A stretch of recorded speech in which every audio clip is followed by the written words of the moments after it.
ሃይዳትስ ሲስት ኢክኖኮከስ በተባለ ጥገኛ ተዋስ አማካኝነት በሚመጣ በሽታ የሚፈጠር ፈሳሽ የያዘ እብጠት።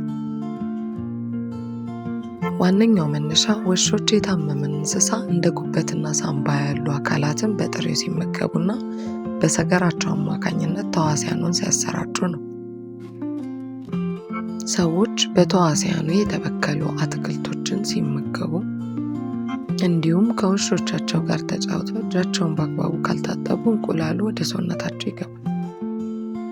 ይህ ተህዋስ በሰውነታችን ውስጥ በተለይም ሳምባና ጉበታችን ላይ እንደ ፊኛ ያሉ እብጠቶችን ወይም ሲስት በመፍጠር ለከፍተኛ የጤና እክል ይዳርጋል።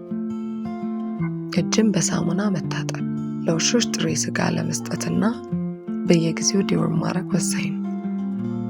ጥያቄ ካላችሁ ኮሜንት ላይ ጻፉ።